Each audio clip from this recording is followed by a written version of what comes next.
무당과 싸운 얘기도 참 많죠, 저는. 근데 그거 다 얘기할 시간 없고. 사람들 그것만 아시면 돼. 마귀는 있어도 귀신은 없어요. 내가 강북 본당에 있을 때 한참 그때 이 지상파에서 퇴마사들 모아가지고 흉같이 따리면서 그런 거 한참 유행했었어. 그 PD가 나한테 왔었을까요? 안 왔었을까요? 어떻게 알아요? 나 갑자기 짜증나네. 본 적도 없어. 어떻게 알아요? 왔었어요. 그때 내가 강곡성당에 전임 신부님이 30억 빚을 줘놓고 가서 그거 갚으러 가고 있는 상태인데, 그때 이자만 해도 사채를 썼기 때문에 매달 1200만 원씩 나왔던 그 시절에 그 PD가 와서 뭐랬는 줄 알아요? 우리 팀에 합류만 해주면 30억을 갚아주겠대요. 지금 당장. 내가 유혹이 들었을까요? 안 들었을까요? 그렇죠. 들었죠. 그리고 딱 10회만 찍어달래요. 시나리오가 다 나와 있으니까, 같이 가서 이렇게 타면서, 그러면 신부님만 나오면 시청률 올라가면 30억이 문제가 아니에요. 자기네 방송에. 베티 가서도 또 다른 방송에서 또 왔습니다. 그거 다 짜고 하는 거예요. 그러니까 천주교 신자들 제발 그런 거 보지 마세요. 그거 보고 그냥 귀신 있다, 무섭다, 그냥. 그게 마습이라고 그러는 거예요. 마귀가 그런 걸 통해서 자꾸 두렵게 만드는 거예요. 세상살이를. 불안하게 만들고, 뒤로 물러나게 만들고. 이게 마습이에요. 두 번째는 우리가 전통적으로 얘기하는 부마입니다. 사람한테 접해버리는 거예요. 세상 용어로 하면 빙의라고 그러죠. 근데 그 빙의는 우리 구마랑은 조금 달라요. 부마는. 그래서 이 부마자가 되면 비정상적인 행동을 하게 만들어요. 비정상으로. 그래도 마귀가 그 사람을 비정상적으로 만들어도 절대로 영혼은 침범 못해요. 그리고 의지를 100% 점령 못해요. 왜냐?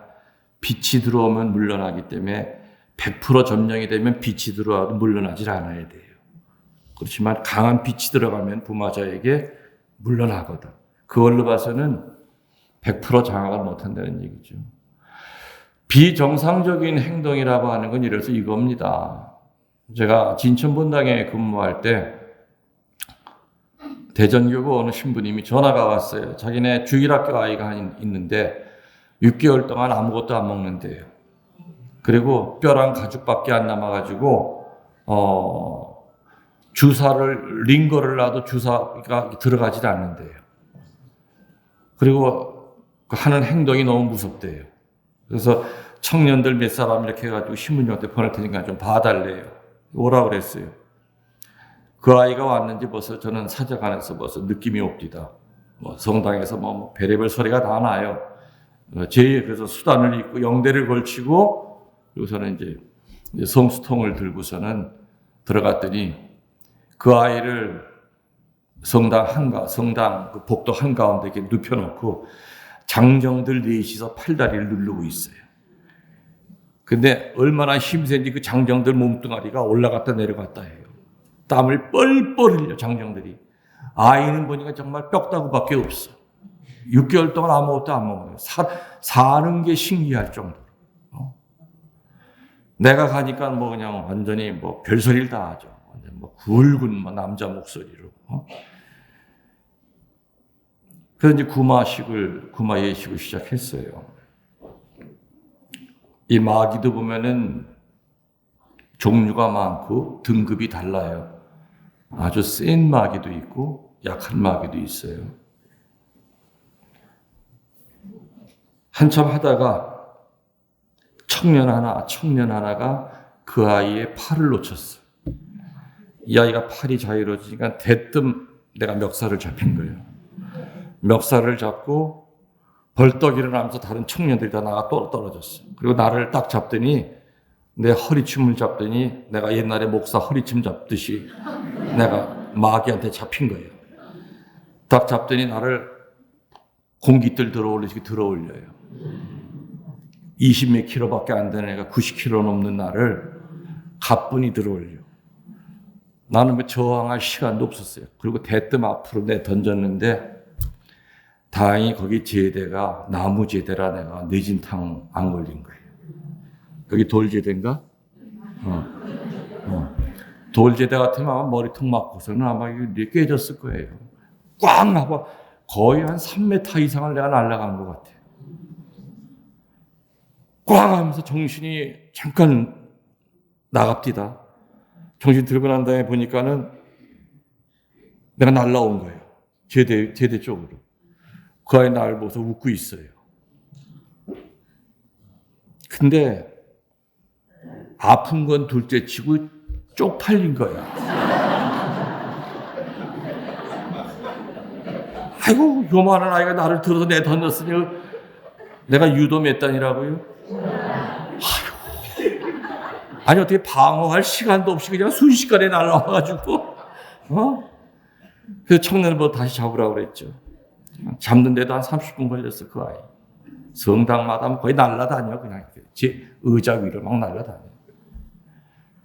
그래서 이제, 이건 보통 마귀가 아니구나.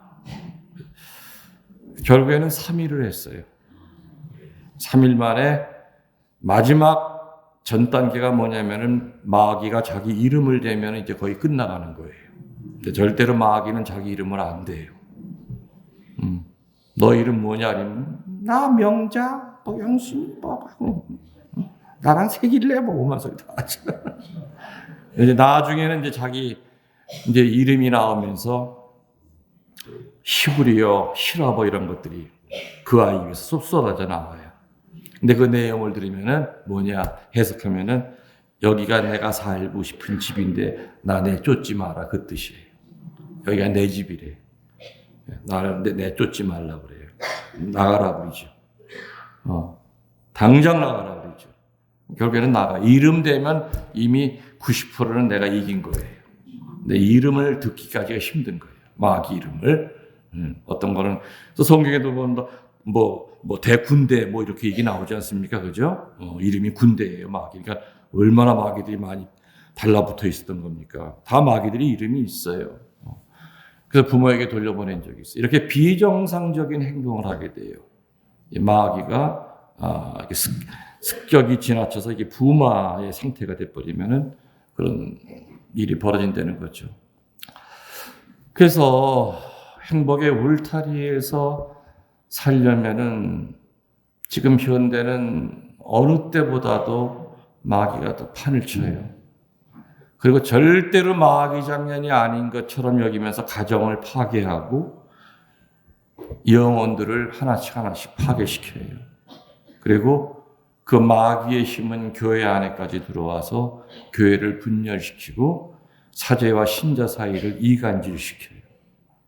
서로가 미워하게 만들고 사제는 떠나고 싶은 마음이 들게 만들고 그런 분열을 막 일으킨다는 얘기죠.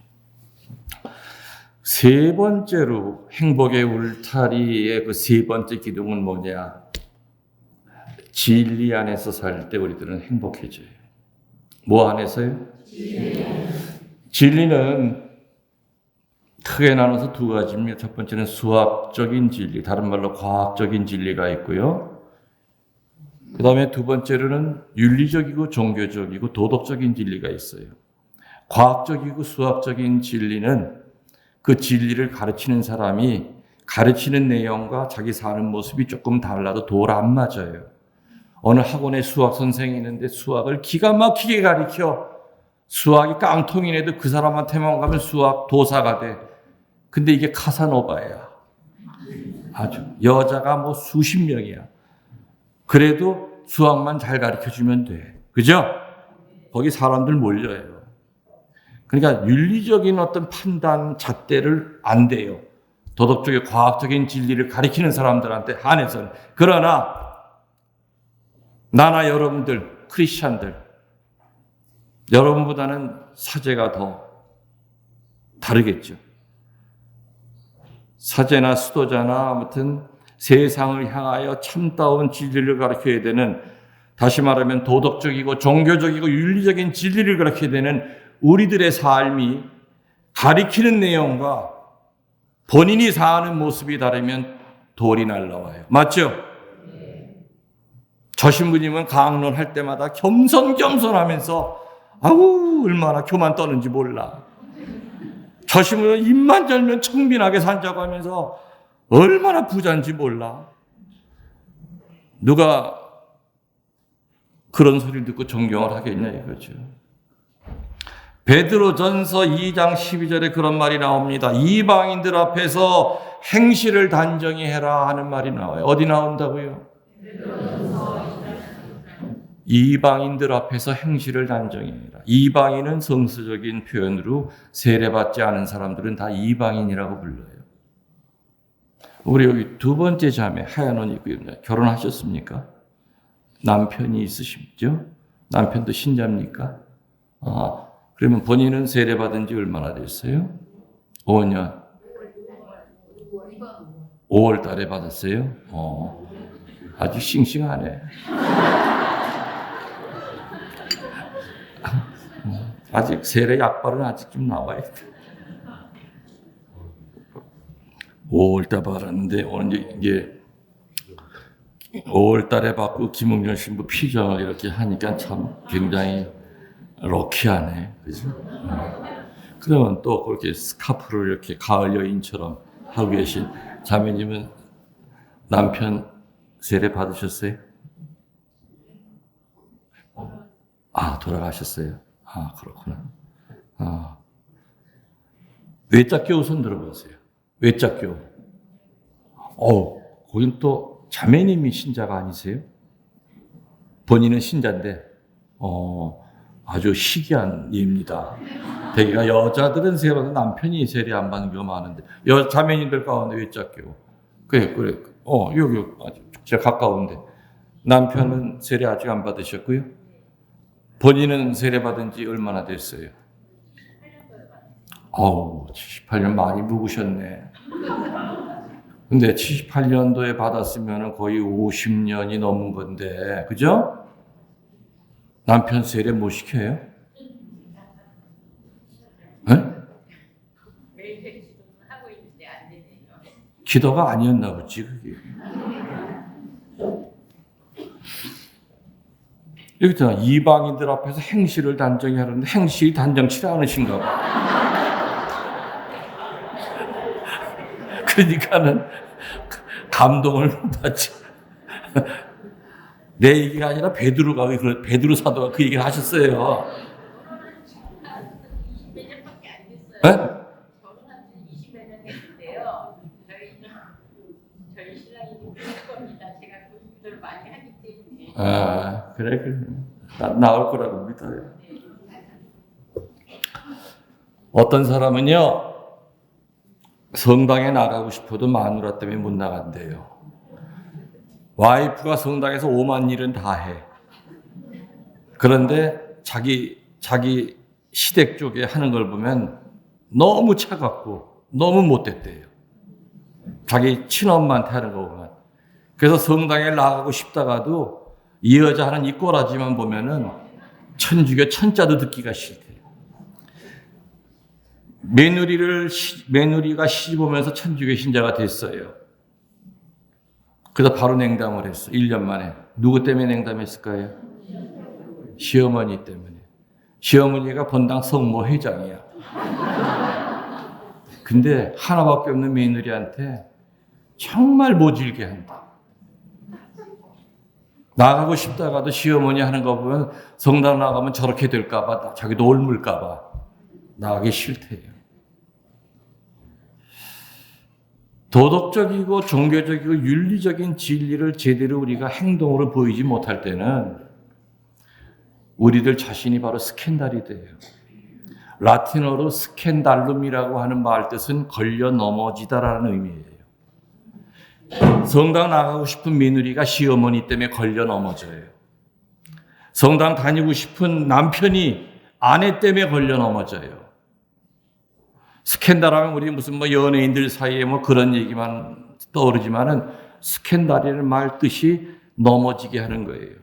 유명인들이 잘못 살면 그거 보고선 실망하면서 마음 아프잖아요. 저 사람이 내 영적 멘토였는데 아이고 세상에 저게 나쁜 사람이었대. 꼬리 넘어지잖아요. 맥이 쭉 빠지잖아요.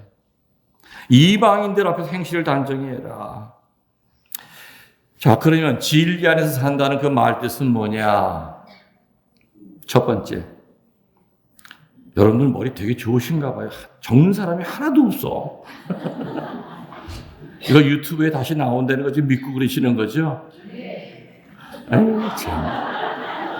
어쩜 그렇게 영악할까? 여담이지만 요즘은 내가 개신교 강의를 잘 안 나가요. 이제 성당 강의도 거의 줄이고 있는 편이지만 개신교 강의를 나가면은 완전히 다른 게 두 가지가 있어요. 그 양반들은 말씀을 들으러 올 때는 100% 성경책을 들고 와요. 그래서 개신교 강의할 때는 이렇게 하루 종일 오전 오후 강의하면 내 입에서 적어도 50개 이상 성경 귀절이 나와요. 재미가 있어. 몇 장 몇 절 하면 바로 조금 아까 이방인들 단정하라 했죠. 베드로전서 2장 12절 얘기하면은 바로 펴서 형광펜으로 줄을 쫙 꺼요. 거기다가 깨알처럼 적어요. 10년 후에 그걸 펼쳐보면 다시 그 감동이 살아나는 거예요. 그다음에 개신교에서는 내가 성경 귀절 얘기하기가 되게 재밌어요. 그 뜻이 있고, 성경을 읽기 때문에 이 양반들은. 또 하나 다른, 근데 천주교회 가면은 말씀 들어오면서 성서책 들고 오는 사람은 1%가 안 돼요. 그날 먹을 점심값은 들고 와요. 밥은 먹어야 되니까. 김밥이라도 사 먹어야 되니까. 그리고 미사 있으면 헌금 낼 돈은 들고 와요. 그렇지만 군인이 전쟁터 나가면서 무기를 안 들고 나가는 것이 바로 여러분들의 천주교 신자들의 모습이에요. 물론 어떤 분들은 이렇게 적어요. 휴대폰에 메모에도 적는데 요만한 스프링 노트 가지고 적는 분도 계세요. 그렇지만은 이사 갈 때 없어지는 거나 다 알아요. 그런 것들. 성경책을 두고 가진 않잖아요.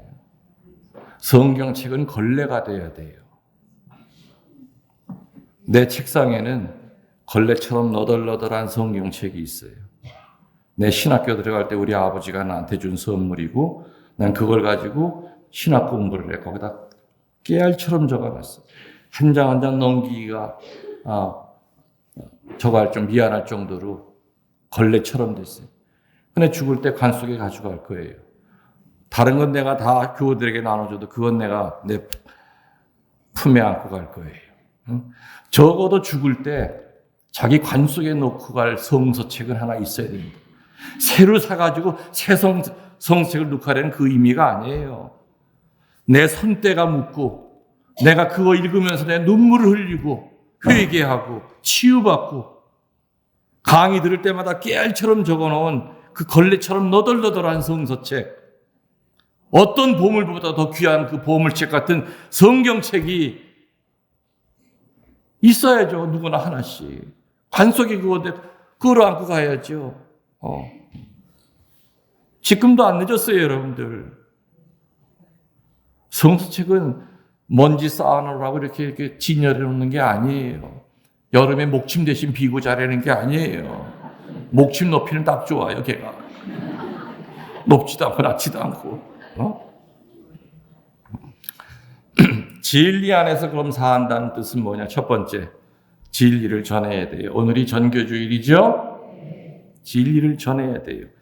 진리를 전하는 것은 선택의 문제가 아니라 필수 사항이에요. 여러분들 세례받은 연도가 다 다를 겁니다. 여기 5월 달이니까 이제 3개월서부터 아기서부터 해가지고 태어날 때부터 세례받은 사람 태중교우서부터 다 달라요. 그렇지만 중요한 것은 누구나 한 번씩은 다 심판대에 오를 거예요. 심판 때 주님께서 우리에게 물으실 것은 몇 가지 안 돼요. 너 몇 평짜리 집에 살았냐? 그거 안 물으셔요. 네 차 몇 cc 타고 다니냐? 그거 안 물으세요. 너 부동산이 얼마나 됐었냐? 안 물으세요. 너 공부를 어디까지 했느냐? 안 물으세요. 그분이 물을 건 몇 가지 안 돼. 첫 번째, 네가 사랑을 얼마나 베풀었느냐. 이게 첫 번째 물을 거고, 두 번째 물을 거는 네가 얼마나 나를 알렸느냐. 세상 끝날까지 복음을 전하라고 한 것이 예수님의 3대 유언 가운데 하나란 말이에요. 그건 전교주의잖아요.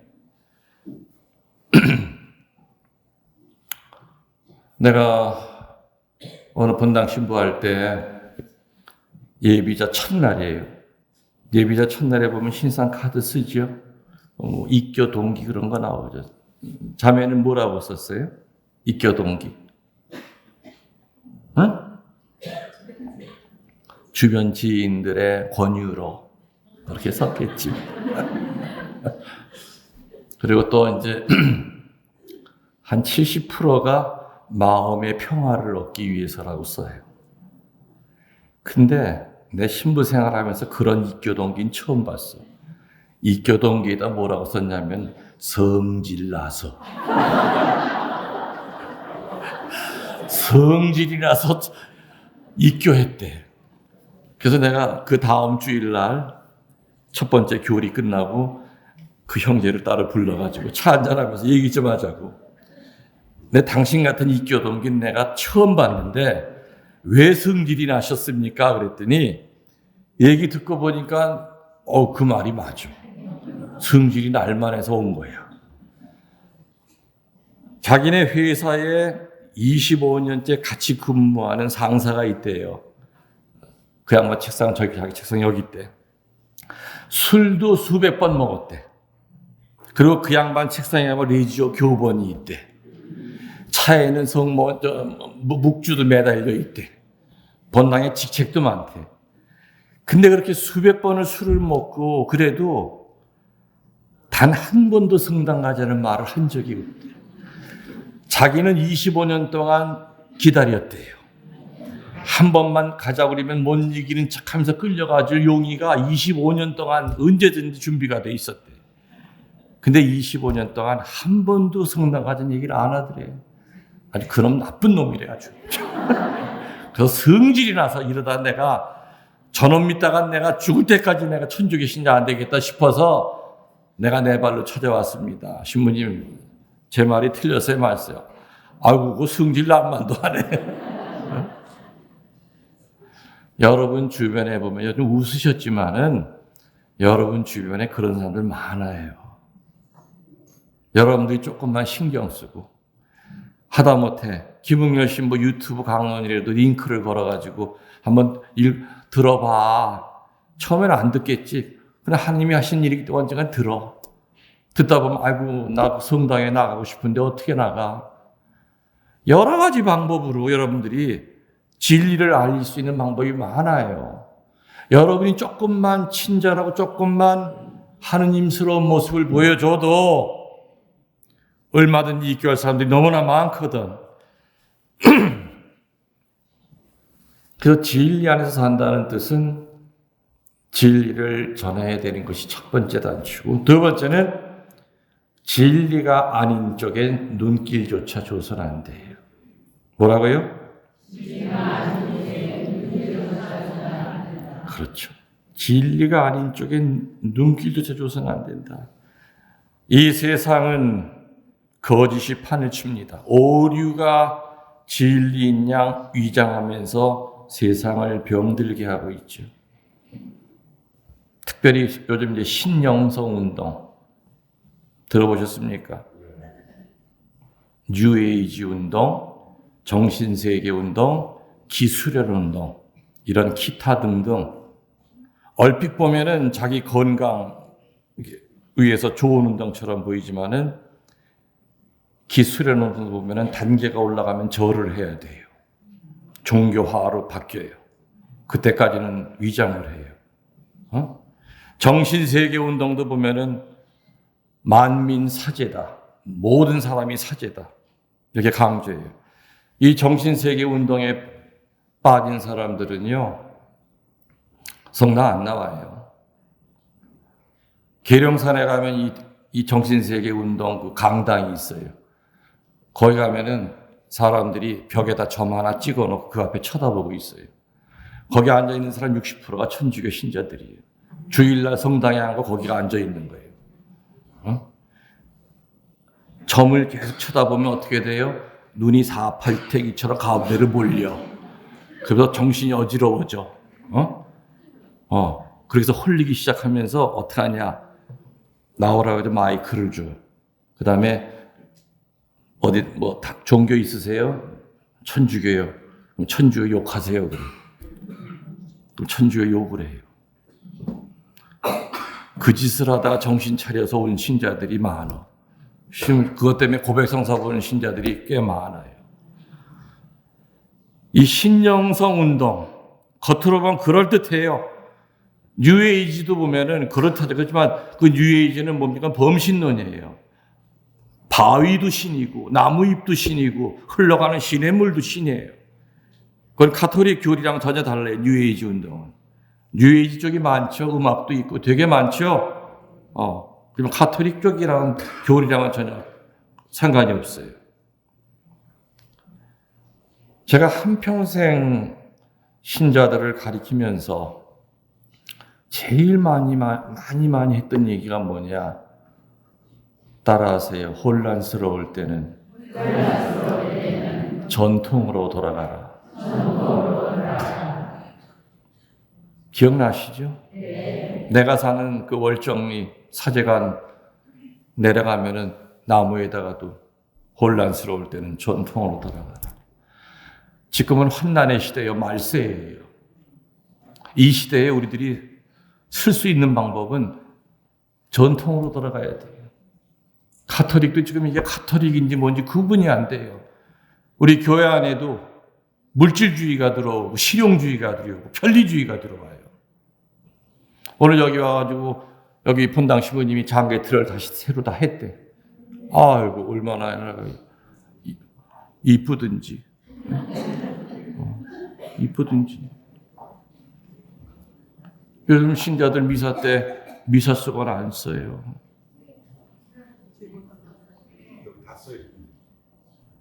누가 여기 안 쓴다는겨. 그거 되게 예민하네. 근데 보면은요, 미장원이 비싼 동네일수록 안 씁니다. 훅가시를 잔뜩 비싸게 가지고 왔어. 미사수건 1시간 속에 훅가시가 주저앉는데, 하긴 강북 훅가시보다 강남 훅가시가 더 비싸겠죠. 그래서 안 쓰는 이유가 뭐냐? 머리가 망가진대요. 그리고 두 번째로 뭐냐? 갖고 다니기 귀찮대요. 참. 여러분, 신앙은요, 귀찮아야 돼요. 신앙을 편리하게 생각하면 신앙이 아니에요. 죽어야 산다고 하는 것이 세상법과는 다르잖아요. 그죠? 입뺨 대주면 입뺨 내주는 게 이게 세상법과는 다, 누가 입뺨 때리면 입뺨만 때리겠어. 그럼 이빨까지 다 부러뜨리지? 그 세상 이치인데, 여기 맞으면 여기도 대라고 그러잖아요. 신앙은 불편한 거예요. 그죠? 뭘 참고 그 불편함을 견뎌요? 영원한 복락이 있잖아요.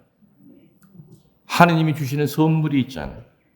그것 때문에 우리가 신앙생활 하면서 불편한 거, 그전 같으면 이런 거 하고도 내 양심의 가책을 안 받았는데, 이제는 불편해. 당연하지. 하얀 천에 검불이 하나 붙으면 눈에 금세 띄잖아요. 그죠? 고백성사를 통해서 검불을 띄어내. 근데 고백성사 같은 거 멀리 하다 보면은 하얀 내 천에 막 붙어. 나중에 이게 까만 천에 하얀 점이 찍힌 건지, 하얀 천에 까만 점이 찍힌 건지 구분이 안 돼. 불감증에 걸려버리고 마는 거예요, 이것이. 네? 모르는 거죠. 혼란스러울 때는 전통으로 돌아가야 돼요. 지금이 아니라 신영성 운동 같은 것은 교회 밖에서 오는 오리들이에요. 또 교회 안에서도 또 오리가 그만 자생해요. 어떤 겁니까? 교회 안에서 신학자들 가운데서도 낙태를 허용해라. 동성애를 인정해라. 안락사 합법화시켜라. 해방 신학을 앞세워야 된다. 가톨릭 신학자들 사이에서도 이렇게 진보적인 소위 진보라고 하는 미명 아래 가톨릭을 망가뜨리는 신학자들도 많아요, 사실은. 이건 교회 안에서 오는 오류들이에요.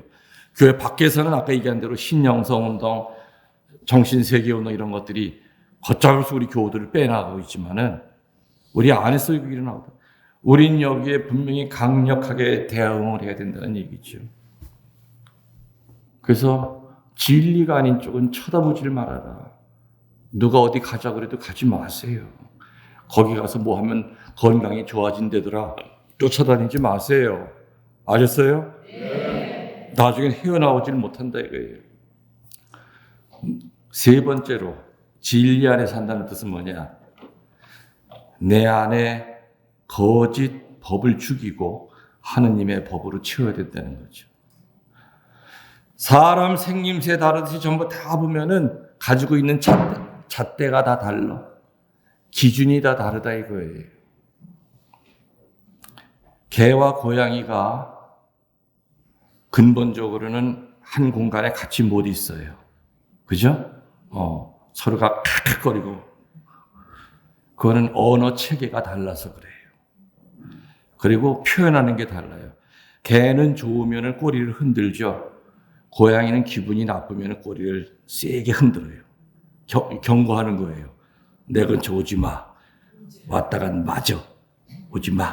오지 마. 이 뜻이에요. 개랑은 반대. 고양이가 꼬리를 흔들어가지고 개가 나를 좋아하고 다가서면은 캬 하고 할치는 거예요. 뭐 이상하네. 또 개는요 쓰다듬어 주면은 털을 이렇게 세워요 어느 정도. 털 밑에 있는 그 먼지 같은 걸 전부 다 이렇게 빗질해 달라고. 근데 고양이는 싸울 때 보면 등에 털을 있는 대로 다 세워요. 언어가 다른 거예요. 개는 좋으면 주인 앞에 발라당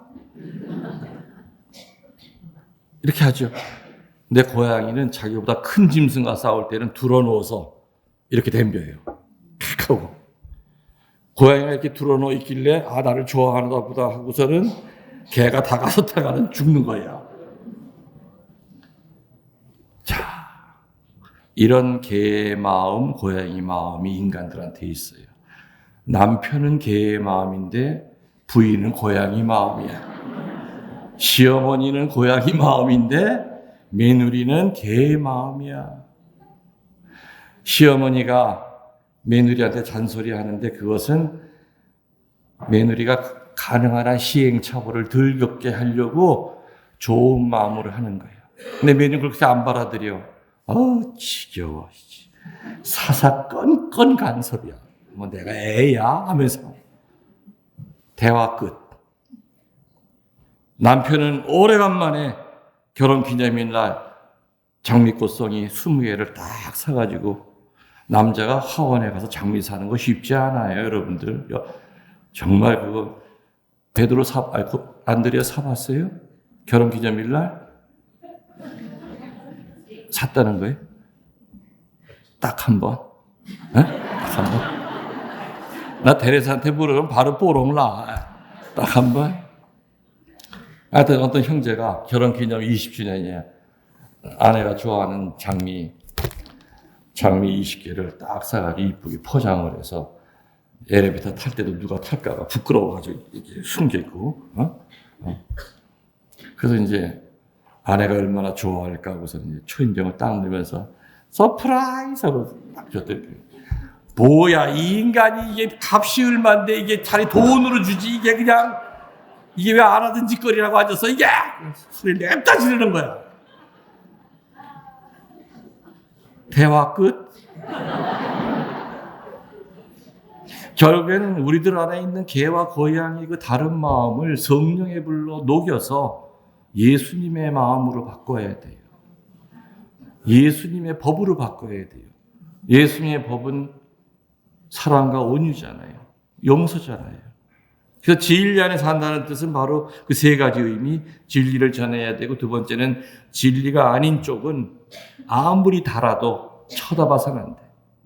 나 저쪽에 빨려들면 내가 죽는다. 세 번째는 내 안에 있는 거짓, 내가 만든 거짓 기준을 전부 다 없애고 하느님의 진리로 내 안을 채워야 된다. 이것이 바로 진리 안에서 산다는 의미예요. 이렇게 사는 사람은 행복의 울타리 안에서 큰 기둥을 꽂을 수가 있다. 그 뜻이죠. 나 4시까지 하고 4시부터 미사하면 되는. 아니, 더 해도 되는 거 아니야? 더 하면 안 돼? 3시 40분. 에? 미사가 몇 시냐고. 그러니까 나 아무튼 4시에 미사, 그러니까 10분 전에 끝나면 되잖아. 빨리 앉아봐. 서있어 시간 뺏지 마라. 아이고. 지들이 가게 할 것도 아니면서 좀 할 얘기가 많은데 오늘도 역시 지금 교황님이 나는 행복합니다 할 때 그 행복의 울타리 지금 몇 개 있어요?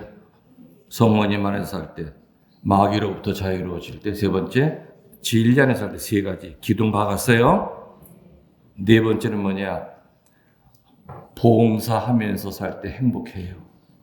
여러분들 섬기면서 살 때 행복합니까? 아니면 섬김을 받을 때 행복합니까? 아이고, 아는 건 나보다 더 선생이야. 모르기나 하면 내 밉질 않지. 세례 받는 그 즉시 크리스찬들한테 권리는 섬기는 권리밖에 없어요.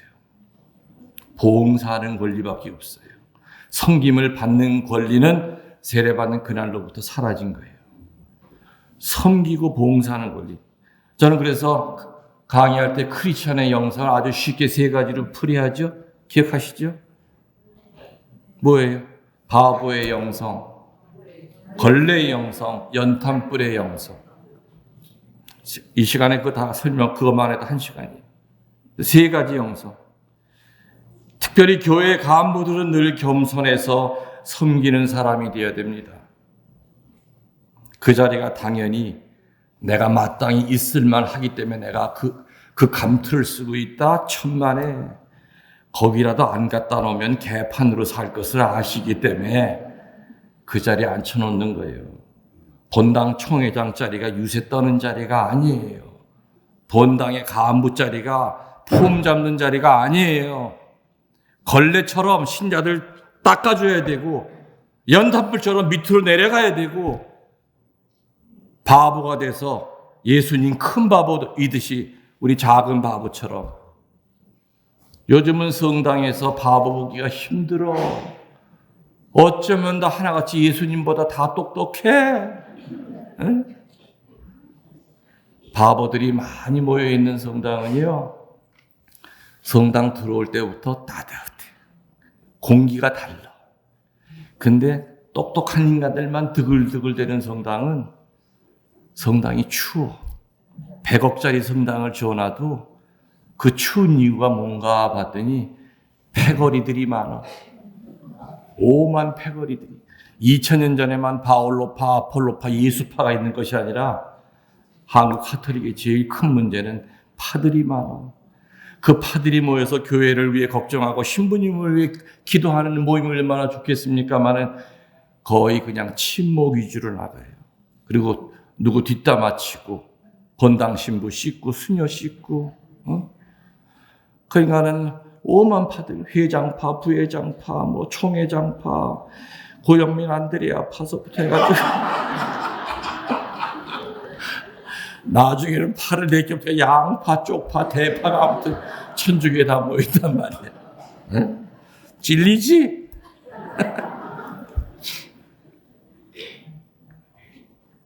크리스찬의 영성은 바보가 되는 것으로부터 출발해야 되고 크리스찬의 영성은 벌레가 되는 것으로부터 출발해야 되고 크리스찬의 영성은 나한테 불기가 있다면 시커먼 놈 밑으로 내려가서 그럼 불을 붙여주는 것도 시작이 돼야 돼.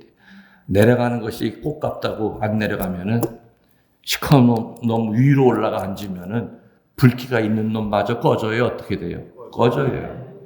근데 내려가기만 하면 또 안 돼. 불 구멍을 맞춰야 돼. 그죠? 그 불구멍 맞추는 게 바로 눈높이 사랑이에요. 예수님의 그 구속강생의 의미는 예수님이 높은 데 계시면서 야 여기 올라와 이게 무지하게 좋다 여기 천국 이 말 한마디만 했더니 올라갈 사람 없어. 어떻게 가는 방법도 모르고 물론 구약에 십계명을 줬지만 너무 힘든 거예요. 그래서 하느님은 당신 아들을 내려보냈잖아요. 시궁창에 빠져서 허우적거리는 그곳에 같이 그 아들도 시궁창에 빠져서 예수님이 우리 허리춤을 잡고 오늘 허리춤 얘기 참 많이 나오네. 팔짱을 끼고 같이 끌고 나오는 게 이게 바로 구속강생의 의미. 예수님이 사람이 되신 이유예요. 그 이유가 바로 그거예요. 바로 연탄불처럼 내려온 거죠. 봉사하면서 살 때 우리는 행복의 울타리에서 살 수 있다. 아, 시간 참. 저 시계 좀 뒤로 좀 돌려놓으셔. 자, 그 다음에 겸손 안에서 살 때 행복의 울타리에 살 수 있어요. 뭐에서 살 때? 우리 관상이라는 말 많이 하죠. 우리 관상한다, 관상한다. 관상의 그 말 뜻은 정직하게 보는 거예요. 관상이라고 하는 것은 두 가지의 자전거 바퀴처럼 같이 움직여요. 첫 번째는 자기에 대한 관상이 있고요. 그 다음에는 하느님에 대한 관상이 있어요. 근데 자기에 대한 관상을 철저히 하면은 자동으로 하느님에 대한 관상은 저절로 하게 돼요. 자기에 대한 관상이 뭐라고요? 자기를 정직하게 보는 거예요. 어느 때 봐야 되느냐? 가장 중요한 시간. 수동의 시간, 능동의 시간, 일하고 그럴 때가 아니라 수동의 시간, 저녁에 나 혼자 있을 때예요. 저녁 기도 드릴 때는 자기 자신을 정직하게 바라봐야 돼요. 자기 자신을 정직하게 바라보면은 오늘 내가 하느님을 기쁘게 해드린 일보다 하느님 마음을 아프게 해드린 일이 더 많을 때가 있어요. 그렇죠? 생각으로 지은 죄, 말로 지은 죄, 행동으로 지은 죄 많아요. 그때 우리는 아유 나 오늘 이렇게밖에 못 살았네. 영적 비참함을 느껴요. 그 영적 비참함을 느낄 때 그 순간 주시는 선물이 바로 겸손을 주세요. 겸손은 머리 숙인다고 겸손이 아니에요. 휴대폰 전화할 때 상냥 여보세요? 예 자매니? 호호호호 이런다고 겸손이 아니에요. 자기를 정직하게 관상하면서 주님 앞에 내가 죄인이라고 하는 것을 겸손하게 인정할 때 그때 주님이 주시는 선물이 겸손을 주시는 거예요. 그렇게 해서 자기에 대한 관상을 철저히 하면은 그래서 아침 기도보다 저녁 기도가 중요해요. 아무리 힘들고 바빠도 저녁 기도 해야죠. 저는 어릴 때 그렇게 하기 싫었던 게 저녁 기도예요. 우리 부모님들은 아이들 5 십자가 고상 앞에 무릎 꿇혀놓고 저녁 기도 안 하면 잠을 안 재웠어요. 옛날 저녁 기도는 보통 1시간이에요. 성인 호칭 기도부터 해가지고 카톨릭 기도에서 하는 거 다 읽어야 되고 묵주 신공이라고 하지 않았죠? 매개 신공 드려야죠. 1시간이야. 애들이 뭐하러? 그러니까 내가 제일 장남이니까 난 뒤에서 이제 동생들 졸면은 둘째나 예수님 쳐다보라고 아버지한테 혼나면 아버지 오면 눈을 감고 하시거든. 그래서 내가 지키는 사람은 나야 동생. 그래서 그때 얼마나 지겨웠는지 나도 내가 지금 힘이 없어서 아버지한테 대들지 못하지만 나중에 내가 커봐라. 절대 저녁 기도 안 할 거다. 그랬는데 신학교 10년, 사제생활 42년 이 긴 세월 동안 나를 지켜준 것은 우리 아버지 어머니한테 받은 그 기도예요. 어떨 때 지방에 내려가면은 피정 끝나고 나면 새벽 2, 3시에 올 때가 많아요. 식복사가 있었다 하더라도 식복사는 별관에서 잠을 자니까 나 혼자 문을 열고 들어가요. 반겨주는 건 강아지들밖에 없어요. 지금 뭐 다 죽었지만은, 걔네들은 차 소리까지 알아요. 그래서 너무 몸이 그냥 파김치죠. 힘이 드니까. 그 침대 쪽으로 가면 침대가 노래를 해요. 날 보러. 날 보러 와요. 날 보러. 빨리 들어와요. 빨리 들어와. 들어가면 안 돼. 오늘 아직 못한 게 많아. 기도해야 돼요. 밀린 성무일도 바쳐야죠. 저녁 기도해야 돼요. 어떤 때는 아침에 깨보면은 침대에 올라가지도 못하고 성무일도 끌어안고 이렇게 밑에 새우잠 자고 있는 거예요. 그 훈련은 내가 신학교 때 배운 게 아니에요. 우리 부모님한테. 부모가 기도하지 않는데 자식 보러 기도하라고요? 그 말도 안 되는 그 넌센스예요. 부모가 기도에 본을 보이지 않는데 자식 보러 성당 나가라고요? 자식, 엄마는 냉담하는 걸 밥 먹듯이 하면서 우리들 보러 성당 나가라. 그 말빨이 맥히질 않죠. 자기에 대한 관상, 특별히 저녁 기도. 그래서 우리 신자들이 보면은 너무 좀 이렇게 가장 기초적인 저녁 기도도 안 하면서 이냐시오 영성, 향신 기도, 오만 럭셔리한 건 다 찾아다녀내서 아이고 꼬라지에 정말 저녁 기도나 제대로 좀 하는지 모르지 내가. 관상은 뭐라고요? 정직하게 바라보는 거예요. 자기에 대한 관상을 매일같이 철저히 하는 사람은 저녁기도 통해서 하느님에 대한 관상도 저절로 들어가요. 따로 이렇게 경계선이 있는 것이 아니라 저절로 그 경계선이 담이 무너지면서 나도 모르게 하느님을 바라보게 돼요. 그 경지에 이르면은 뭐가 있느냐? 기뻐요. 하루 종일 그 앞에 앉아 있어도 5분보다 더 짧아요. 우리 성체조배 할 때 시계 보고 1분밖에 안 지나요. 30분을 하고 나가야 되는데 이 시계 고장 난 거 아니에요? 근데 하느님에 대한 관상을 상태가 되면은 그야말로 그분을 바라보기 때문에 하루 종일 있어도 이렇게 깨어나면은 몇 시간이 지나는 걸 의식을 못 해요. 그냥 어떤 영적인 희열을 느끼죠. 기쁨이 생기는 거죠. 희망이 생기는 거예요. 그래서 겸손이라고 하는 것은 겸손 한다고 생기는 게 아니라 자기에 대한 관상과 하느님에 대한 관상을 통해서 주시는 선물이 바로 겸손과 기쁨이라는 것. 머리에 새겨놓으세요. 그 다음으로부터 저 시계 왜 빨리 안 돌려놔? 뒤로 좀 돌려보세요. 그 다음에는 나 이따가 미사할 때 강론 조금 할 수 있나? 1시간이니까 미사 때 1시간 강론할 수 있다고요?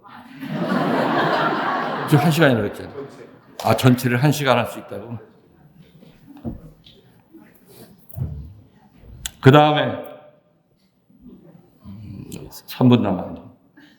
50분. 화장실도 갔다 오셔야 되잖아요. 미사는 내가 해요. 내가 미사 줄이 한다고요. 오늘 이게 주일 미사예요. 나도 주일 미사 안 하고 왔어요. 여러분들 같이 하려고. 주일 미사예요. 따로 또 성당 가서 다른 성당에 오신 분들 저녁 미사 갈 필요가 없다는 얘기예요. 아셨죠? 그 다음에 하느님의 소리에 귀를 기울일 때 우리는 행복의 울타리 안에 들어가요. 뭐에 귀를 기울일 때요? 소리는 여러 가지가 있어요. 첫 번째는 자연의 소리가 있고, 두 번째는 인공의 소리가 있고, 세 번째는 하느님의 소리가 있어요. 자연의 소리는 뭐예요? 어떤 거? 새소리, 바람소리, 풀소리, 곤충소리, 이런 것들, 물 흐르는 소리, 이런 자연의 소리는 우리들에게 평화를 줍니다. 맞죠? 그렇지만 주의할 것은 자연의 소리가 바로 하느님의 음성은 아니에요. 그건 뉴에이지예요. 뉴에이지 경계선이 거기까지예요. 우리는 자연의 소리를 듣고 하느님을 느낄 수는 있어도 저 시냇물 자체가 바로 하느님이다. 이거는 범신론이에요. 그 다음에 인공의 소리가 있다고 그랬어요. 기계적인 소리. 뭐 있어요? 뭐, 아까 휴대폰 삐리리 하는 소리, 자동차 엔진 소리, 또 뭐 있어요? 기계 소리.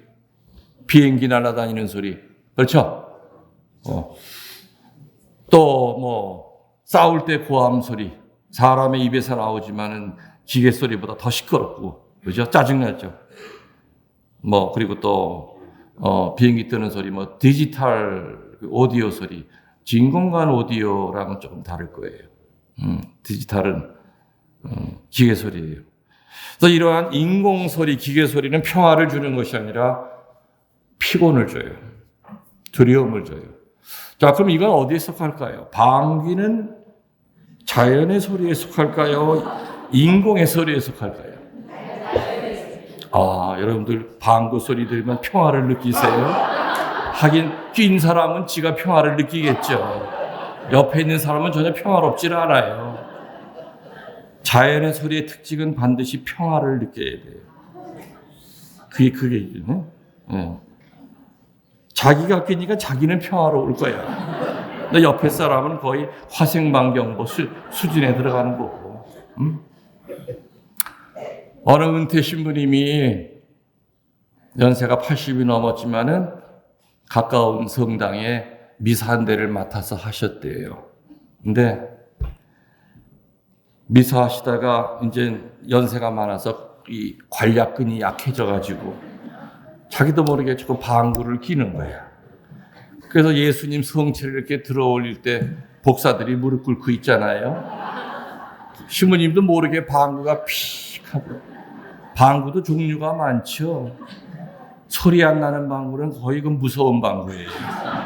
차라리 뽕 하는 방구는 소리만 컸지 그건 냄새는 안 나. 근데 이 신부님은 주로 픽 방구야.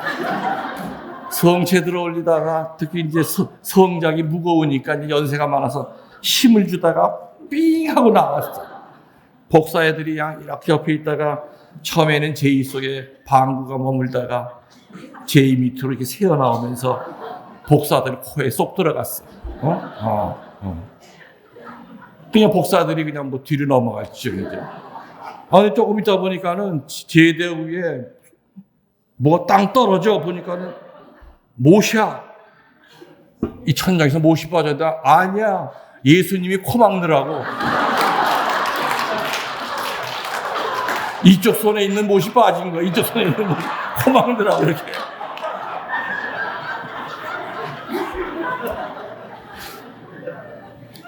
오늘 들은 건 다 기억 못하고 이거만 기억하고.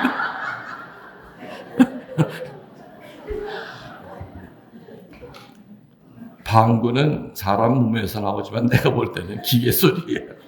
인공적인 소리예요. 자, 이제 오늘 얘기하고자 하는 핵심, 하느님의 소리. 이 하느님의 소리는 일단 미사 때 주일 강론으로 대신하겠습니다. 영광이 성부와 성자와 성령께 성부와 성자와 성령의 이름으로 아멘.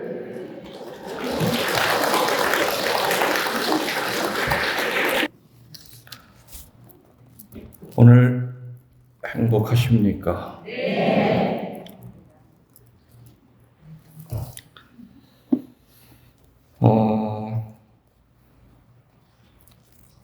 이게 다음 달 11월 달에 11월인가 12월인가 헷갈리네. 근데 딱 한 번 피정이 남았어요. 부천 고강동 성당. 그거를 끝으로 이제 아마 내년부터는 제가 피정을 안 할 겁니다. 그게 1년이 될지 2년이 될지 잘 모르겠어요. 42년 동안 강의를 했기 때문에 이제는 목도 안식년을 좀 줘야 되겠다. 그 생각이 들고, 그래서 지금 뭐 예약했던 피정들 전부 다 이제 취소를 현재 다 했습니다. 그래서 지금 부천 고강동 성당 저 인천방장 11월에 12월이 12월 며칠이죠? 14일? 12월 6일?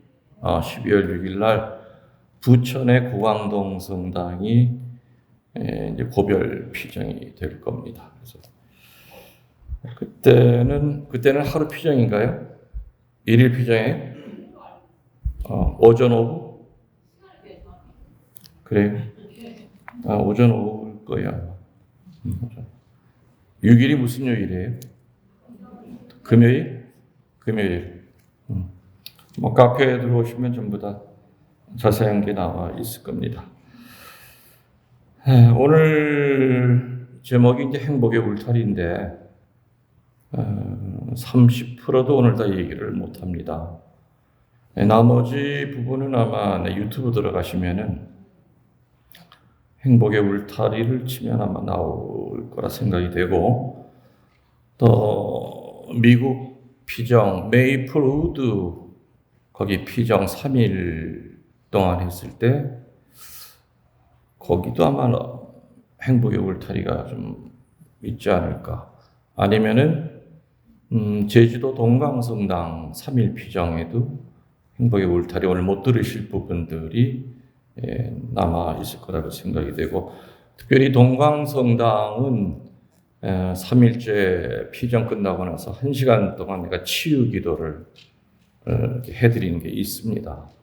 그래서 굉장히 섬세하게 각 부분 장기마다 전부 다 이제 치유 기도를 해서 한 1시간 정도 걸립니다. 그리고 김웅열 신부의 치유 노래를 치면은 내가 베티성지에서 그 안수하기 전에 치유성가 불러드린 거 한 1시간 정도가 치유 노래가 나옵니다. 그건 뭐 스튜디오에서 녹음한 것이 아니라 이제 성지에서 마이크 통해서 녹음한 거라. 그래도 뭐 듣는 데는 별 지장 없고, 저도 뭐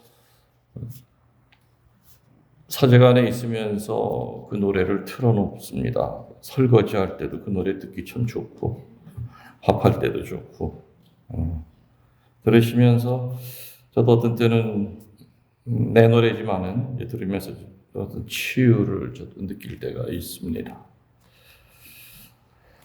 자, 행복의 울타리 수십 개 가운데 이제 오늘 여기서 마지막으로 시간상 마지막 울타리가 될 수밖에 없는 것이 하느님의 목소리를 들을 때 우리는 행복의 울타리 안에 머문다 그랬죠. 근데 소리는 뭐 자연의 소리도 있다고 그랬고 기계적인 소리, 자연의 소리는 마음의 평화를 주지만은 하느님께로 이렇게 이끄는 데는 한계가 있어요.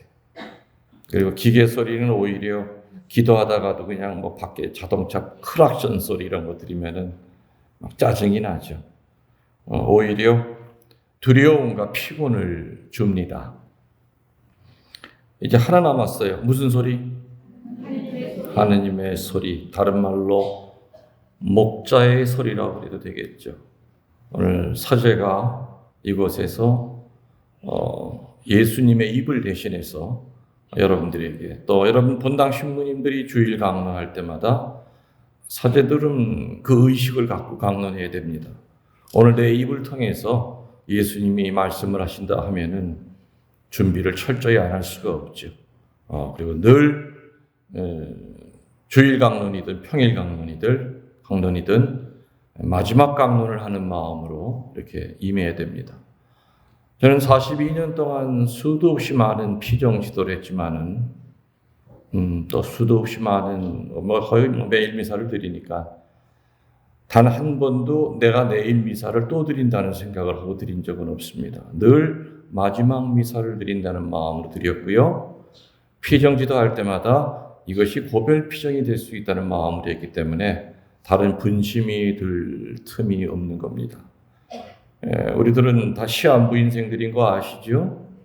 정말 가까웠던 사람들이 정말 너무 어이없게 내 곁을 떠날 때마다 그걸 느낍니다.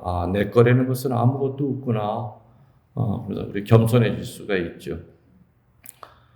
결국에 성인 성녀가 되는 지름길은 특별한 것이 아니라 그분들이 우리와 다른 게 있기 때문에 그분들은 늘 아침에 눈 뜨면서 자기 몸에 십자가를 축성을 합니다. 자기 몸을. 잡소리와 잡의식이 나를 지배하기 전에. 그러면서 첫 번째 기도가 주님 살려주셔서 감사합니다. 그 두 번째 기도가 주님 오늘 하루를 내 생의 마지막으로 알고 살겠습니다. 하루밖에 안 남아있기 때문에 열심히 살 수밖에 없습니다. 남 얘기할 시간 없고요. 한눈 팔 시간 없고요. 오늘 내가 드리는 이 묵주 신공이 내 생의 마지막 묵주 기도구나. 평일 미사 가서 미사 드릴 때 이 미사가 내 생의 마지막 미사여 마지막 영성체구나. 그런 마음으로 가질 때 우리 용서 못할 사람 없습니다. 우리는 자꾸만 오늘 용서 못하면 내일 하면 돼. 내일 못하면 내년에 하면 돼. 자꾸 이 유한성을 우리가 못 깨달아요. 시간이 무한히 남아있는 것처럼 착각이 듭니다. 그래서 저녁 기도가 중요하다는 거죠. 오늘 밤에라도 주님 불러가시더라도 적어도 저녁 기도만 정직하게 솔직하게 오늘 주님 앞에 지은 죄 또 죄는 졌어도 기억이 안 나는 죄 주님 자비에 맡기고 오늘 눈을 감습니다 하면서 잠자리에 들다가 아침에 눈을 딱 떴더니 세상에 여기 어디요? 저분이 성모 마리아예요? 예수님도 계시고 다 계셔. 와, 그러면 얼마나 좋을까? 그죠? 저는 늘 그렇게 기도해요. 그냥 잠자듯이 데려가 달라. 또 간호하는 사람들한테 피해 주지 않고 그냥 잠들었는데 아침에 주님 곁에 와 있어요.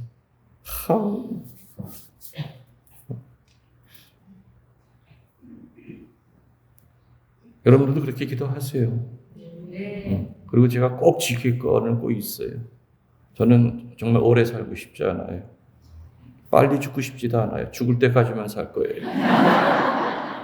다른 건 못 지켜도 이건 내가 반드시 지킬 거예요.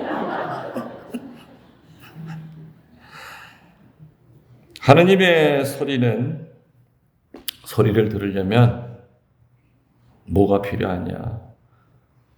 제가 있는 곳이 산속이에요. 아주 깊은 산소가 아니라도 FM 라디오가 잘 안 잡혀요. 이렇게 안테나를 달아야 돼요. 근데 달아도 주파수가 자꾸 이동을 해요.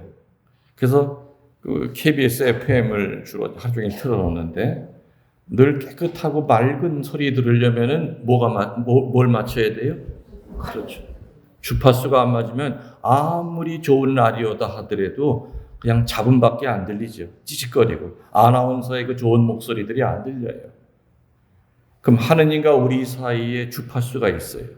하느님의 목소리를 내가 정확히 들으려면은 그분한테 맞춰지는 그 주파수가 있겠죠. 뭐 어떤 게 있을까요? 첫 번째는 양심이라고 하는 주파수가 있어요. 우리가 죄를 짓고 못되게 살면 이 양심이라고 하는 주파수에서 신호를 보내요. 너 지금 잘못 살고 있어. 양심도 하느님의 목소리를 듣는 아주 중요한 주파수예요. 동의하십니까? 네. 근데 그 양심이 무뎌지기 때문에 우리는 가르침이 필요한 거예요. 주일마다 신부님 강론 들으면서 그 무뎌지고 그리고 변질된 그 양심을 깨끗하게 청소하고 나가야죠. 또 양심이라고 하는 주파수가 있어요. 두 번째는 사제들의 강론 주파수입니다. 요즘은 너무 세월이 좋아서 유튜브에 들어가면은 오늘 한 것도 이제 저녁 때 가서 올릴 거지만은 그냥 도서관처럼 그냥 잠겨 있죠. 없어지질 않아요. 테이프 시절이 있었고, CD 시절이 있었고, USB 시절이 있었고, 지금은 이제 유튜브. 저는 카페도 운영하지만은 커피 마시는 그런 카페가 아닙니다. 주님의 느티나무라고 하는 카페도 운영하지만은 유튜브 해가지고 온라인상의 신자가 한 10만 명이 넘습니다. 그래서 은퇴한 후에도 계속 이제 그분들을 관리를 하는 거죠. 또 하느님과 우리 사이에 그 올바른 그 주파수 또 뭐 있을까요? 성서죠. 그죠? 성서만큼 정확히 일러주는 주파수는 없습니다. 자, 아까도 얘기했잖아요. 정말 줄을 긋고 성경을 읽으면서 처절하게 그 말씀이 지난주 이독서가 그거 아닙니까? 쌍날칼이 돼서 우리 관절과 골수를 쪼갠다고 그랬어요. 숨은 생각을 드러낸다고 그랬어요. 활자가 살아서 움직인다고 그랬어요. 근데 그건 성령에 대한 체험이 있어야 돼요. 성령에 대한 체험이 없으면 그냥 하얀 종이에 까만 글씨예요. 또 양심, 사제들의 강론, 성서 또 하나가 있어요. 주파수. 근데 누구나 이 주파수에 맞추기를 싫어해요. 그 주파수의 이름은 고통이에요. 고통. 우리는 묘하게도 몸이 건강할 때보다 몸이 아플 때 하느님을 찾아요. 그렇죠? 살려달라고 그래요. 너무 힘들다고. 도와달라고 그래요. 몸이 편할 때는 다 만사가 지가 다 잘나서 뭐든지 잘 돌아가는 걸로 착각하지만은 고통의 그 밑바닥에 떨어지면은 하느님의 목소리가 들려요. 동의하시죠? 들려요. 그래서 양심, 사제들의 강론, 성서 말씀, 그리고 고통, 다른 말로 십자가입니다. 그런 누구나 두려워하죠. 고통에 대해서는. 아무튼 하느님의 목소리는 이 네 가지의 그 주파수를 통해서 우리들에게 계속해서 말씀을 건네고 계십니다. 선명하게, 클리어하게. 이렇게 하느님과 나 사이의 주파수가 맞으면은 이 네 가지를 통해서 맞춰지면은요, 여러 가지 나타나는 증상들이 있어요. 첫 번째, 기쁨과 평화를 얻습니다. 단 열심히 살 때, 하느님의 목소리를 듣고 열심히 살 때는 기쁨과 평화 속에 살게 됩니다. 두 번째, 방향성입니다. 어떻게 살아야 될지를 알려주십니다. 맞죠? 안개 속으로 헤맬 때 하느님의 목소리를 들으면은 우리는 분별을 해서 절대로 절벽적으로 내려달리질 않습니다. 세 번째로는 잘 못 살았을 때 하느님의 목소리를 들으면은 기쁨과 평화가 오는 것이 아니라 두려움이 오는데 그 두려움은 거룩한 두려움이기 때문에 그 거룩한 두려움을 겪고 나면은 회개라고 하는 은총의 지위에 오릅니다. 회개라고 하는 은총의 지위에 오릅니다. 그리고 특별한 하느님의 보이스가 있습니다. 특별한 하느님의 목소리는 뭐냐? 성소를 내리시는 소리입니다. 사제의 수도자들을 부르는 소리입니다. 이 소리는 굉장히 스페셜합니다. 제가 사제가 된 것에 대해서는 피정 때도 얘기가 나왔겠죠. 들으신 분들이 있을 겁니다. 저도 꼬마 때부터 제대 위에 올라와서 복사를 쓴 것도 아니고 아버지 어머니가 너 사제되라고 어릴 때부터 간 것이 아니었죠. 오히려 삼형 삼남 이녀 중에서 내 바로 밑에 동생을 기대를 많이 했어요. 밑에 동생이 말이 없고 좀 과묵해요. 그래서 어른들은 말이 없으면 사제가 되는 줄 알아요. 걔는 별명이 고매예요. 하도 말이 없어서. 한평생 살면서 지금도 난 밑에 동생이랑 글쎄 100마디 못 나눠본 것 같아요. 나 혼자 떠들다가 내가 지쳐요. 그런 스타일이에요. 그 둘째 동생한테 기대했고 나는 아예 싹수가 없었어. 사제에 대한 싹수가 전혀 없었어. 참돌기 좋아하고 사람 좋아하고. 근데 아무튼 사제가 된 겁니다. 내가 사제가 된 것은 시간 관계상 얘기 안 하겠습니다.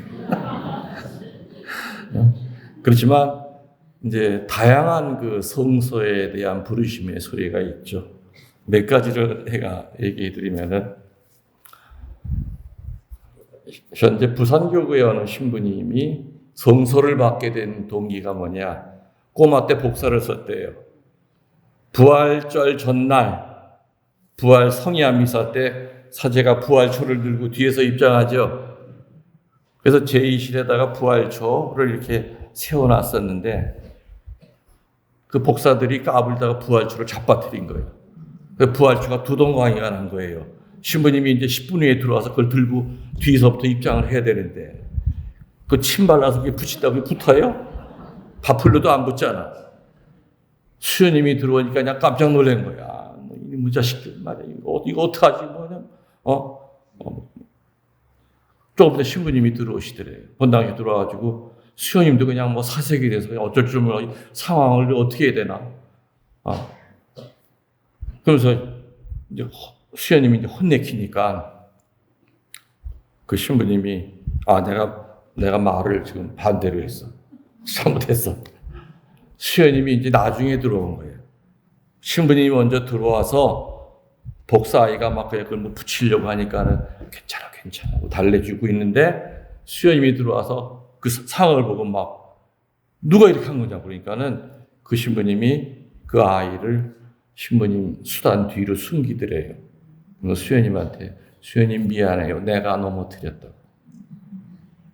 그 순간에 그 신부님 뒤에 있던 그 아이는 성서를 받았어요. 아, 사제는 이런 존재구나. 이런 존재구나. 나도 우리 신부님 같은 사람 될 거야 하면서 사제가 돼서 우리 같은 반이었어요. 지금도 부산에서 정말 어려운 사람들 도와주면서 사회복지 쪽으로 한평생 열심히 일을 하고 있죠. 그래서 부러진 그 부활초, 그날 신부님은 반토막짜리 부활초를 들고 그리스도의 광명 하면서 입장을 했죠. 그렇지만 그날 그 거룩한 밤에 사제 하나가 만들어진 거예요. 하느님은 부러진 부활초를 가지고도 소리를 전달했잖아요. 수녀님 미안합니다. 내가 가다가 넘어뜨렸어요. 수녀님도 복사가 부러뜨린 거 알고 있었겠죠. 신부님이 내가 뿌렸다고 그러니까는 그 수녀님도 신부님을 아마 다시 봤을 거예요. 본당 신부님. 그래서 그 아이는 뒤에서 나 사제 될 거야. 우리 신부님 같이 이런 사람 될 거야. 그렇게 하느님의 목소리를 들은 사제가 있어요. 또 여러분 한국의 첫 번째 주교가 누군지 아세요? 노기남 대주교님이에요. 첫 번째 주교님. 그 양반 집은 공서였대요. 서양 신부님이 오면은 보통 며칠 동안 고백 성사를 주고 머무시는데 어머니가 수발을 들었대. 근데 그 신부님 밥상에 보면은 맨날 매 끼마다 뭐가 올라가느냐. 노란 그 계란찜 있잖아. 깨 송송 뿌리고 새우젓에다 이렇게 한 거. 이렇게 뜨면 찰랑찰랑거리는 거. 그 1년에 한 번도 먹기 힘든 그 노란 계란찜이 신부님 밥상에는 매 끼마다 올라가더래. 그래서 노기남 소년이 나도 신부 될 거야. 그래야 매일 이렇게 계란찜 먹지. 이 전능하신 하느님은 계란찜 하나 가지고도 대주교를 만들었어요. 계란찜 주파수에 맞은 거예요. 거의. 또 대전교구에 내 친한 친구 신부님이 있어요. 바로 학번이 바로 다음이라 지금도 절친이지만 처음에 입학을 했는데 어떻게 저렇게 못생길 수가 있을까? 정말 못생겼어요. 근데 너무 착해. 어떤 때가 놀리느라고 둘이 밥 먹다가 너 네 엄마가 나 다 깔고 앉았냐 그래. 그래도 화를 낼 줄 몰라. 너무 착해가지고 나는 그 놀리는 재미 때문에 자꾸 놀리는 거야. 지금 생각해보면 참 어떻게 그런 말이 나오는지 몰라. 네 엄마가 너 나 다 깔고 앉았냐. 이제 뭐 오늘 내일 애기 낳는 날짜이 어디 있어? 저 뒤에 있지. 바로 뒤에. 그래. 원래 오늘이 산 날인데 그냥 온 거예요. 나 다 깔고 앉지 마. 그리고 또 자매 하나 또 아까 배부른 자매 하나 또 한번 강복하면 또 줬는데 두 사람이 여기 지금 남산만한 배 갖고 있는 사람이 둘이 있어요. 네. 근데 그 신부님이 신학교 들어오게 된 동기가 뭔지 알아요? 옛날에는 다 서양 신부님들이었잖아요. 다 그레고리 팩처럼 생긴 사람들이 많았어. 그 시골 본당에서 그 프랑스 신부님이 미사를 드리는데 스테인드 그 빛이 쫙 비치는데 그냥 얼굴이 조각 같더래. 그래서 그 어린 소녀는 저렇게 잘생긴 사람도 모든 걸 다 포기하고 신부가 됐는데 나처럼 못생긴 놈이 아까울 게 뭐가 있느냐. 그게 신부가 된 동기야. 신학교 들어오게 된 동기야, 동기가. 그렇게 들어온 거예요. 인천교구의 요 전에 주교님, 첫 번째 주교님, 나 귀엘머라고 미국 주교님이 계셨어요. 나 주교님, 메리너스대 주교님이죠. 그분은 집안이 부호예요. 미국에서. 그리고, 유명한 미국에 있는 대학을 나와서 신학교를 들어간 거예요. 그 양반은 책 한 권 때문에 인생이 바뀌었어. A.J. 크로닌 박사가 쓴 천국의 열쇠라고 하는 게 있어. The Key of the Kingdom. 영화로도 만들어졌죠. 거기에 치시험 신부로 그레고리 팩이 나와요. 그 영화에 보면은 그 치시험 신부가 중국에 선교 나가가지고 그 신자들과 사는 그 모습이 나와. 그래서 대학을 마치고 장래가 유망했던 이 청년은 그 책 한 권 때문에 나도 선교사 돼야 되겠다. 저도 그 책을 한 6번 봤어요. 여러분들 시간 되면 지금도 나와 있어요. 천국의 열쇠라고 하는 책. 또 뭐 인생의 도상에서 A.J. 크로닌 박사가 지은 책인데 아주 명저죠. 그 책 읽고 신학교 들어온 사람 참 많았어요. 그 책이 그만큼 영향을 많이 줬어요. 그러니까 이렇게 여러 가지 다양하게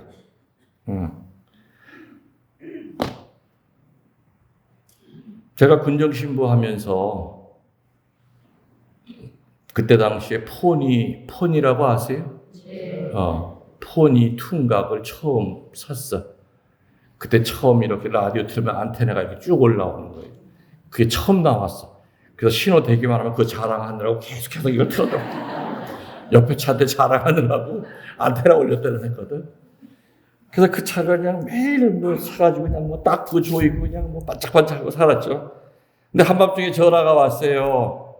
어느 자매한테. 보니까 어느 장교 부인인데 애가 나오려고 한다는 거야. 그래서 원주까지 좀 데려다 달래. 네 신랑은 어디 있냐 그랬더니 전방에 들어갔다는 거예요. 어떻게? 거기 사단에 승용차는 내 거 한 대밖에 없으니까. 잠깐만 기다리라고 옷 입고 나와 있으라고. 아파트 앞으로. 내려갔더니 배를 움켜쥐고 그냥 뒤에 타라고. 그때만 해도 강원도 원통에서 원주까지 가는 그 길이 비포장길이에요. 빨리도 못 달려. 그냥 너무 또 출렁거리면 또 갈까봐. 그러다가 원주 다가가가지고 산마치고개라고 하는 데가 있어. 지금은 터널이 뻥 뚫렸지만. 산마치고개 위에 딱 올라갔더니 신부님 나왔어요. 나온다는 거예요, 애가. 그 차를 일단 세웠죠. 벌써 뭐 냄새가 비릿비릿한 게 이상해. 뭐가 일이 벌어진 거야. 이거 속에. 이거 새 차인데 이거 큰일 났다. 그래서 이제 후라시를 갖고 문 열고 나가서 그 뒷자리를 이렇게 열어보니까는 벌써 근데 이게 창피하니까 그때 내가 32인가 되고 그 새댁이 26이야. 그게 얼마나 창피해. 나도 창피하지. 그래가지고 자매 이 산꼭대기에서 둘밖에 없는데 어떻게 내가 한번 받아볼 테니까는 일단 다리부터 벌리라고. 그래서 입에다가 후라시를 물고 그 구급함 하나 가지고 이제 뭐 라이터로 이제 칼 같은 거 이제 소독하고 해가지고서는 내 몸 반은 밖에 나와 있는 거예요. 머리만 이렇게 들어가서 그 자매는 이게 기대가지고. 근데 너무 아프니까 나중에 부끄러운 것도 무릅디다. 그래서 애를 내가 받았어요. 아들이야. 아, 네. 그래서 이제 뭐 탯줄 다 끊고 뭐 차는 엉망진창이지 뭐 그냥 뭐 피범벅에다가 뭐 그냥 오만 거 다 기어 나와가지고 난리 법석. 그래서 그냥 조그만 참으라고 그냥 시타 있는 대로 틀고서 원주 기독교 병원까지 가서 응급실에 이제 그때는 휴대폰이 없던 시절이잖아요. 응급실에 들어가서 이제 의사들이 처치하는 동안에 나는 그러니까 뭐 잠이 들어간 거야. 나 의사가 주민님 어떻게 이렇게 애를 잘 받으셨냐고. 산모도 건강하고 애도 너무너무 건강하다는 거예요. 그래서는 그 자매는 병원에서 퇴원해가지고 친정집에 가서 몸 추스린다고 한 4개월 만에 왔어요. 그리고 미사 때 왔는데 서로 못 쳐다보는 거 있죠. 그쪽을 못 보겠는데. 그러다가 나도 이제 딴 부대로 이동하고 또 그 자매도 신랑 따라서 딴 부대로 이동을 이렇게 했어요. 이제 간간히 이제 소식은 들었죠. 그랬더니 항상 그 엄마가 아이가 크면서 그 얘기를 했대요. 네 고향은 폰이 투라고. 그리고 너는 그 김웅렬 신분이 없으면 너는 죽었을 몸이야. 나도 죽고 같이 죽었을 거라고. 항상 그 얘기를 했나 봐. 그러면서 이 아이가 이제 성소를 받은 거예요. 그 사제로 지금 잘 살고 있어요. 지금.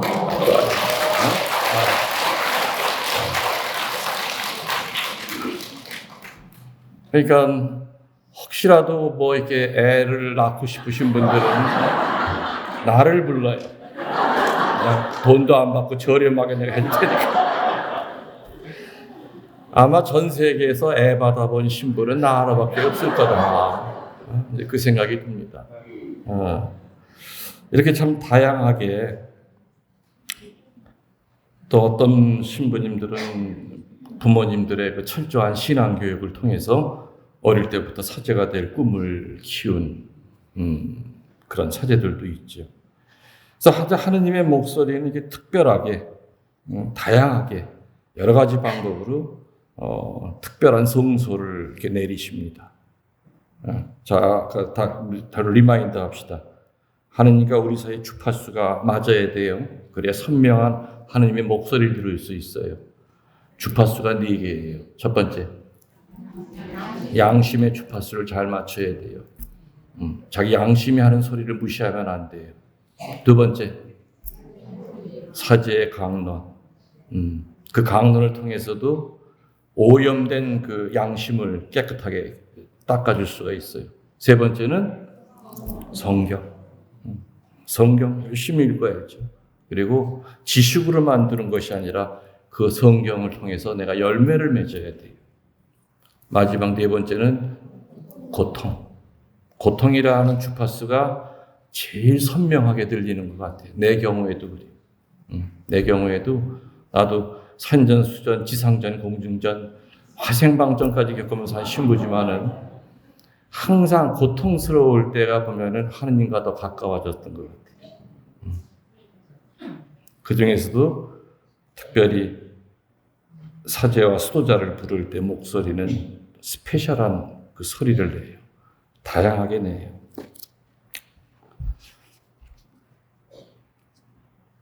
저는 간단히 얘기하면은 전혀 사제에 대한 꿈은 1%도 없었습니다. 그런데 어느 날 아버지가 지붕에서 떨어지셨어요.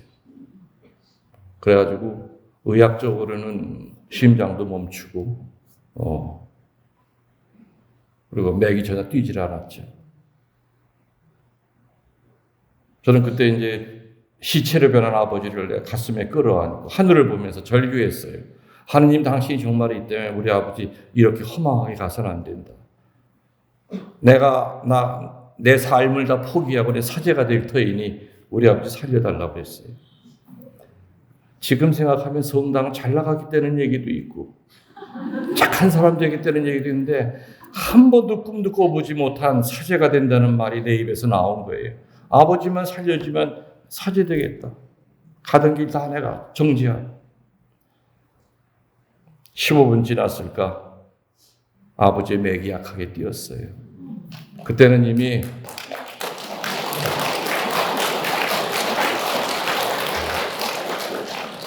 심장이 멈춘 지가 벌써 한참 됐어요. 그래서 머리로 들어가는 뭐 산소도 뭐 거의 없는 상태고, 그래서 의학적으로는 불가능한 일이 내 눈앞에서 벌어진 거예요. 저는 그때 깨달은 거죠. 그때 우리가 이제 좀 시외에서 살았어요. 아버지가 수도원 옆에서 살고 싶으시다 그래가지고, 그 인천의 그 작은 동네에서 아버지 살려달라고 울부짖는 청년의 이야기를 들으신 거예요. 난 그때 깨달은 것이, 하느님은 인격적인 하느님이시구나. 전 세계에 있는 모든 사람이 동시에 기도해도 저분은 다 들으실 수 있는 그런 능력이 있으신 분이구나. 내 기도 들어주셔서 내 눈앞에서 기적이 일어난 거예요. 죽었던 아버지가 살아난 거예요. 사람은요, 하느님을 체험하기까지 이것저것 망설이지, 하느님을 체험하고 난 다음에 다 포기할 수 있어요. 우이동 아가씨도 내가 포기했잖아. 이제껏 살면서 내가 제일 미안한 사람, 유일하게 죄 지은 사람은 그 아가씨. 아마 그 일이 없었으면은 아마 결혼해서 살고 있을 거예요. 그 정도로. 집안에서는 정원이라고 그러잖아요. 아버지 친구 딸이었는데 어릴 때부터 그냥 정원을 했었어요.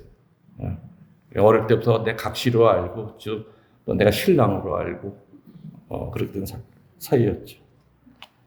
그래서 행복의 울타리는 수십 개 되지만은 사실 제일 중요한 거, 그죠? 우리 성모님에 대한 신심을 붙들고 살면 행복해요. 그리고 또 악마로부터 자유로워질 때 우리는 행복하고, 그리고 진리 안에서 살 때 우리 행복하고, 또 겸손 안에서 살 때 행복하고, 마지막으로 하느님의 목소리를 들으려고 애를 쓰면서 주파수를 찌직거린 그 소리를, 맑고 깨끗한 하나님의 목소리를 들으려고 애를 쓰다 보면은 우리는 행복의 울타리 안에서 살게 된다는, 지금 얘기 못한 울타리가 한 20개는 더 있는데, 그건 여러분들이 유튜브 통해서 찾는 수고를 좀 하시면 좋을 것 같아요. 그래서 오늘 2시간 그리고 이 피정 강론은 이것으로 마치도록 하겠습니다. 일어나서 다 같이 우리 신앙을 고백하겠습니다. 전능하신 천주